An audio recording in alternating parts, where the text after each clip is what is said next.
Hi guys, welcome to the channel. This is Perpetuality. I normally don't buy watches based on public opinion or what social media tells me to buy.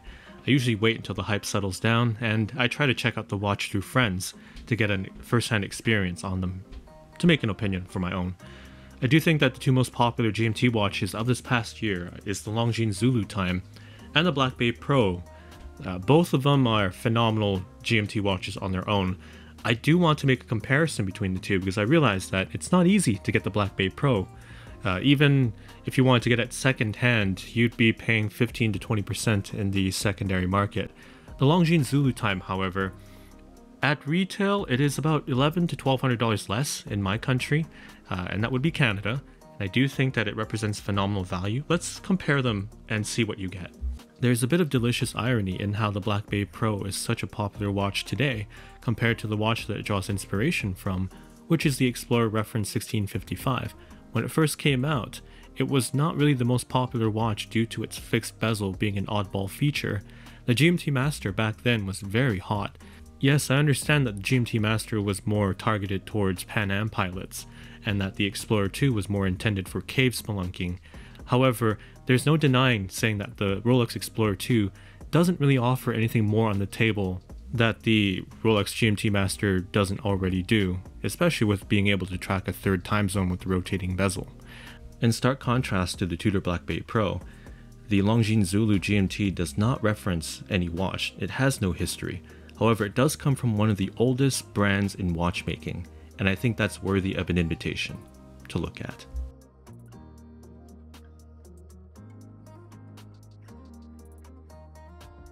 On-the-wrist comfort is not dictated by numbers alone, but more by case design, shape of the lugs, and the bracelet and how it's integrated to the watch.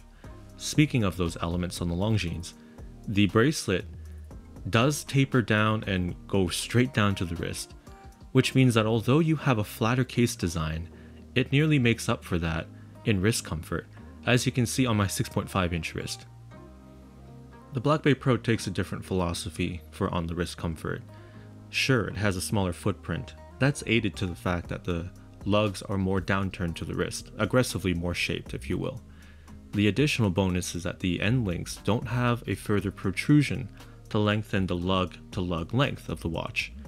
This means that you have an exact curvature from the top of the watch to the end links, to the end of the curve of the case, meaning that wrist comfort is great for the Black Bay Pro. You can probably tell by now this far in the video which watch is the larger watch just by appearance, and that is only true in diameter and lug-to-lug length. Speaking of diameter, the Longines is larger at 42mm compared to 39.3mm of the Black Bay Pro. Comparing the lug-to-lug length, the Longines is slightly longer at 49.3mm compared to the 47.6mm lug-to-lug length of the Black Bay Pro. This is probably the most controversial number, and that would be the case thickness, where the Longines does win out. At 14.2mm, it is thinner than the 14.9mm thick case of the Black Bay Pro. These numbers can be deceiving, as I think both of these watches wear pretty comfortably on the wrist. The only downside of the Longines is the longer lug-to-lug length, in my opinion. So just to summarize, the Black Bay Pro, it does have a more compact width, but it is thicker than the Longines. The Longines, however, is thinner, but it will wear slightly larger and longer on the wrist. It's down to what you prefer. Once again, numbers are not the only thing that dictates comfort for watches on the wrist. With the Black Bay Pro, you are only able to track 2 time zones at best, given that you have a fixed bezel. There is a nice feature though prevalent here with the Traveler's GMT, and that is the ability to adjust the hour hand and lock the minutes. Knowing this, you can set the GMT time using either the bright yellow GMT hand to be the home time or reference time, if you will, and then you're able to adjust the main hour hand to be the local time. The Longines Zulu-Time has a different approach with its rotatable bezel. With it, you can track a third time zone. Doing so, you can adjust the bezel to reference the time difference between the reference time And I think this is really handy as it's more true to the commonplace GMT we know and love. The Black Bay Pro gets the movement from the Tudor Black Bay GMT, which is a caliber MT5652, with about 70-hour power reserve and 28,800 vibrations per hour. On the time grapher, it measures close to 3 to 4 seconds per day. It is chronometer certified, but so is the Longines. The Longines is beating at a slower 25,200 vibrations per hour, but it edges out in power reserve, being 72 hours long. Another big difference between these two watches is the lume application. On the Longines you have the numerals, which has generous lume material, but in terms of the longevity of the lume and the brightness, they are pretty similar from watch to watch.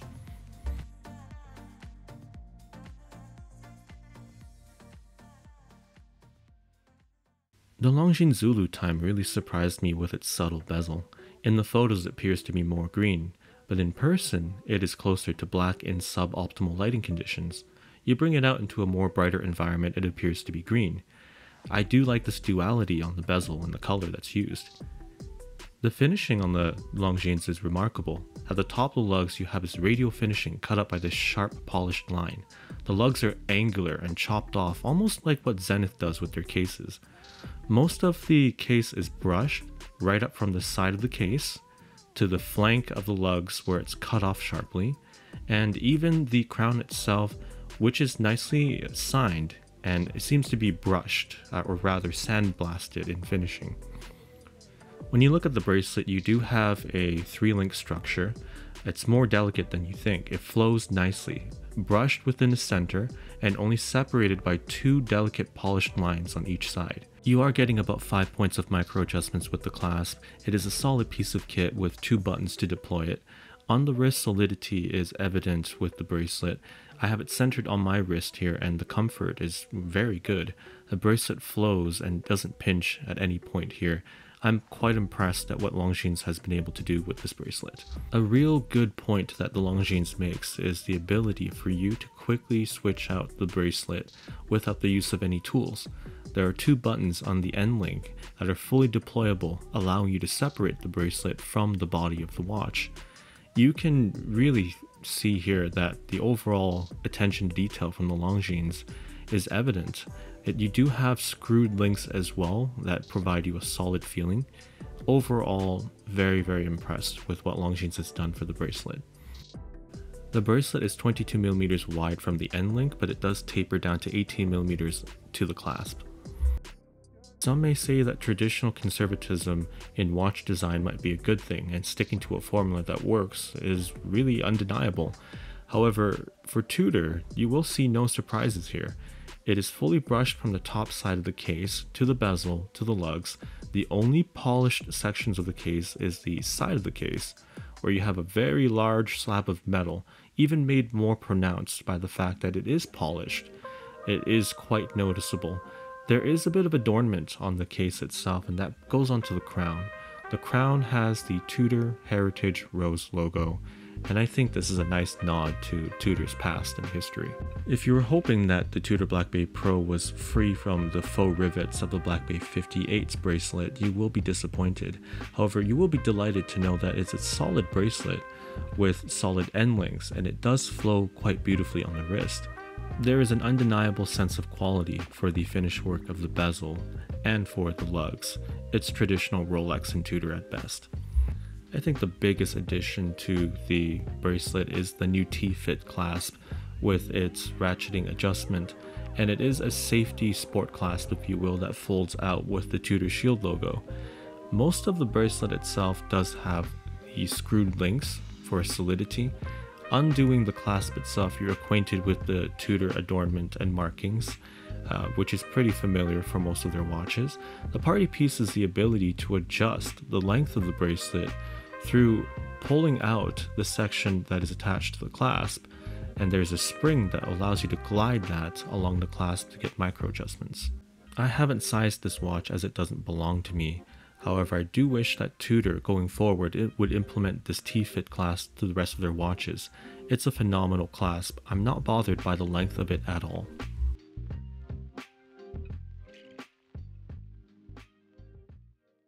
I will say that the Longines does have a screw down crown, but it does only have 100 meters of water resistance compared to the 200 meters water resistance of the Black Bay Pro. The big news this year for the Black Bay Pro is the fact that it gets ceramic luminous material for the hour indices, and this is really evident with the depth of how they sit just right atop the dial. It is actually in this beige, cream colored, almost vintage faux patina-like. The Longines Zulu-Time has these wonderful applied numerals that are also lume filled. Even the Longines signature hourglass wings logo has been applied as well too. The date window for both of these watches are cut out sharply with no imperfections that I can see, and they are different with the Black Bay Pro being at 3 o'clock and the Zulu-Time having it at the 6 o'clock. The Zulu-Time has very conservative hands. They are sword shaped, and the seconds hand does have a diamond tipped.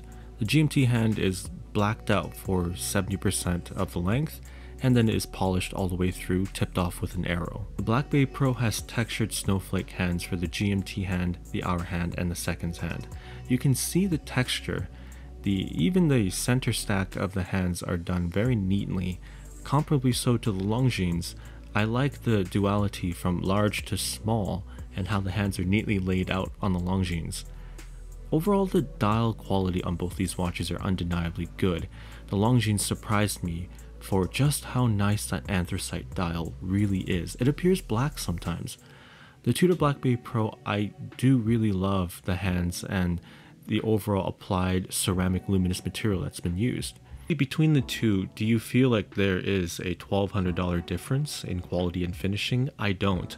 I think the Longines, just from a wrist level glance, has the more eye-catching dial with its applied numerals and its gilt treatment, wing hourglass logo. Overall, the Black Bay Pro, from a wrist level glance, it looks like just like any other Tudor. The Longines just has a bit of an X factor, a more special feeling to it with its numerals being fully loomed up. I think it's phenomenal to take a look at. Distinctive and easy to read is the word here. I do wish the Longines had the same footprint and size on the wrist as the Black Bay Pro. Had it been just 2 millimeters smaller in diameter, I think it would have been perfect. The Longines compared to the Black Bay Pro, and I think this is really where the Black Bay Pro shines, that T-fit clasp and comfort on the wrist is unparalleled. I think here, if you are someone who enjoys the look of classical Rolex, you've always wanted a 1655 Explorer, but you don't really want to pay what they're asking for one of those on the secondary market right now, this is a wonderful choice for you. You would not be settling. It's different enough to have its own identity in Tudor, and I do think that these are great watches altogether. My choice though would be to get the Longines at under retail. If you have a good relationship with your dealer, that would help, and put the rest of the money towards a Black Bay 58 or a Grand Seiko. You'd have yourself a really well-rounded 2-watch collection. If you can get the Black Bay Pro at retail, however, I would recommend it. It's a phenomenal watch for the money. You would not be disappointed. Thank you so much for watching. Please click on the notification bell for alerts on my new videos, and I will definitely catch you in the next one.